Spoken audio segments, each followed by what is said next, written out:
am I glad to see you. From an early age, Casey Sheehy always wanted to be a mother, and now she has 2 boys. But when she gave birth to 1-year-old James last year, things went badly wrong.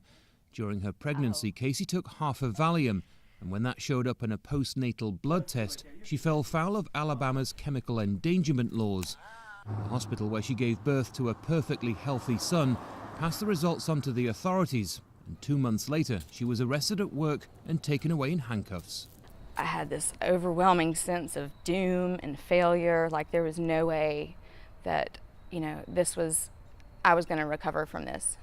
I knew in my heart that I had done nothing wrong, but I also know the way the law works. The law was originally written to tackle a methamphetamine epidemic where infants were being exposed to homemade labs and dangerous chemicals. But critics say it's expanded far beyond that.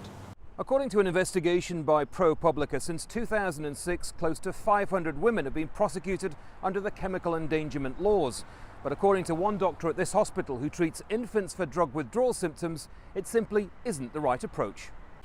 Dr. Roon Tom says dependence on things like painkillers and a rise in heroin use are a far bigger problem than meth addiction, but he's an advocate for treatment and support rather than prosecution.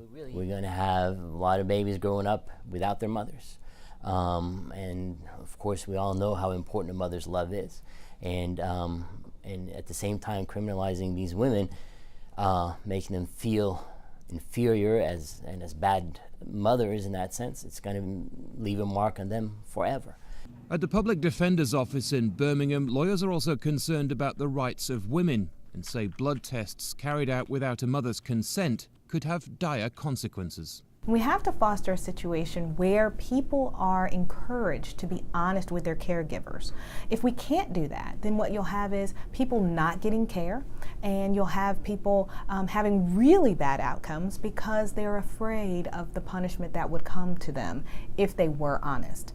The charges against Casey were eventually dropped, but this mother says she'll continue to fight for those who can't speak for themselves. Andy Gallagher, Al Jazeera, Rainbow City, Alabama.